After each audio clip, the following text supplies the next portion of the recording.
Naniniwala ka bang siya ay mabuting tao? Naging mabubuti bang tao ang mga lumisan na nating mahal sa buhay? Huwag kang mangamba at malungkot, kapatid, na dahil sa mga nagsasabi at nangangaral na hindi sila ililigtas sapagkat hindi sila tumanggap sa Panginoong Hesus. Dahil may kaligtasan para sa mga tunay na gumagawa ng kalooban ng Diyos. Ang sa katotohanan ng paggawa ng kabutihan sa kapwa. Hindi pa imbabaw na tulad sa mga batas at ritual na pamamaraang hinihingi ng tao upang makilala raw ang Panginoon. Sapagkat tulad sa bukal na pinanggagalingan ng tubig, ito ay natural na dumadaloy at nakapagbibigay pamatid-uhaw sa mga nangangailangan. Ito rin ang kabutihan sa kapwa na bukal sa kalooban ng mga nagsisipaggawa nito. Sa kanila ay pangako ng buhay na walang hanggan. Ito ang sinabi sa Romans chapter 2 verse 6 to 8. Na siya ang magbibigay sa bawat tao ayon sa kanyang mga gawa, sa mga nagsisipagtiyaga sa mabubuting gawa, sa paghanap ng kaluwalhatian at puri at ng di pagkasira, ay ang buhay na walang hanggan. Datapwat ang sa mga palaaway at mga hindi nagsisitalima sa katotohanan, kundi bagkus nagsisusunod sa kalikuan, ay ang kagalitan at kapuotan. Ito ang katotohanan ng mga ginanap na ng Panginoong Hesus. Una, para sa mga Hudyo at Hintil ng panahong iyon, sapagkat pinili sila at ang panahong iyon upang matupad ang mga ipinangako sa kanila ng kasulatan. At sa pagtatatag ng New Covenant ng Panginoon, natupad ang pangako ng kalayaan, ang kalayaan ng tao na makasunod sa mga bili ng kasunduan, na hindi napipigil ng anumang ritual at mga batas ng mga templo at simbahan.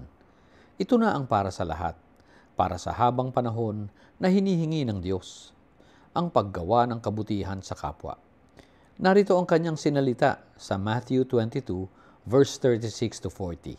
Teacher, which is the great commandment in the law? And he said to him, You shall love the Lord your God with all your heart, and with all your soul, and with all your mind. This is the great and foremost commandment. The second is like it, You shall love your neighbor as yourself. On these two commandments depend the whole law and the prophets. Ito na ang kabuuan ng New Covenant, kapatid. Dito na hinuhukuman ang lahat ng tao noon pa man.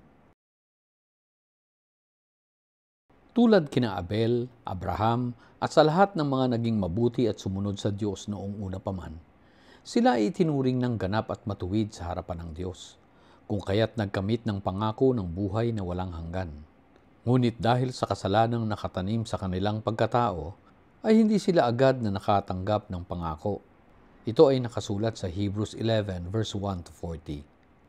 Kinakailangang matupad muna ang pagtutubos sa kasalanan, hindi lang sa kanila noon, kundi gayon rin sa mga kasalanang dulot ng pagpapatupad sa mga batas ni Moses. Ang mga kasalanan ng Israel na pumatay sa Panginoong Hesus, pati na sa kanyang mga lingkod. Kaya't sinabi sa Acts 4 verse 12 na maliban sa pangalan ni Hesus ay walang kaligtasan sila. And there is salvation in no one else, for there is no other name under heaven that has been given among men by which we must be saved. Hindi nangangahulugang literal na dapat na makilala ang pangalan ni Hesus upang maligtas tulad sa mga aral ngayon, sapagkat ito ay patungkol nga sa kanila at sa kanilang panahon kasi ipinangako ang tagapagligtas o Misaya. Kung kaya't dapat lang na sa kanilang panahon maganap. Kaya nga ito tinawag na election of grace ng Romans 11:5 ng New King James Version. Sila ang unang nakatanggap ng grace na binabanggit sa Ephesians 2 verse 8 to 10. Kaya sinabing not by works, sapagkat ang kaligtasang ito ay hindi nga dahil sa mga batas o works of the law. Kaya nga sinabi ng aklat ng Hebreo ang ganito sa Hebrews 11 verse 39 to 40 ng New King James Version. And all these, having obtained a good testimony through faith, did not receive the promise, God having provided something better for us, that they should not be made perfect apart from us.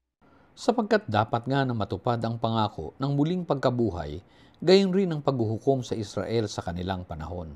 Katunayan ng sinabi ni Jesus sa kanila na magaganap ito sa kanilang henerasyon. Matthew 24 verse 34. Assuredly I say to you, this generation will by no means pass away till all these things take place. Sapagkat ang pagkasira ng templo na siyang simbolo ng mga batas ni Moses ay ang kanilang muling pagkabuhay o resurrection sa Panginoon. Mga batas na nagpakita ng kanilang mga kasalanan. Sa katunayan, ng ilan sa kanila ay aabutan pang buhay sa panahon na matutupad ito.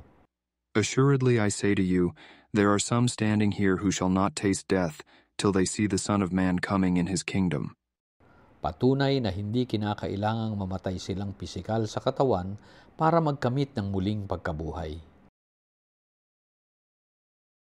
Dahil nga sa angkalayaan sa paggawa ng kabutihan na hindi binibihag ng mga batas ay ang kanilang muling pagkabuhay. Hindi ito pisikal na pagkabuhay at pagbangon mula sa mga libingan. Ito nga ay espiritual na pagkabuhay na tinutukoy sa aklat ng unang Korinto. 1 Corinthians 15 verse 35 to 36. But someone will say, how are the dead raised up? And with what body do they come? Foolish one, what you sow is not made alive unless it dies. Ito ay pagkamatay ng espiritu dahil sa kasalanan. 1 Corinthians 15 verse 44 and 46. It is sown a natural body, it is raised a spiritual body. There is a natural body, and there is a spiritual body. However, the spiritual is not first, but the natural, and afterward the spiritual. Ito rin ang ating tinatamasa sa ngayon, ang dapat na ating kalayaan mula sa anumang mga batas at ritual na ipinatutupad at hinihingi ng mga simbahan ngayon. Ang kalayaang makasunod sa tunay na hinihingi ng Diyos sa atin, ang paggawa ng mabuti sa kapwa, na siyang pag-ibig na totoo sa Diyos. Ito ang tunay na ikinaliligtas ng tao noon pa man.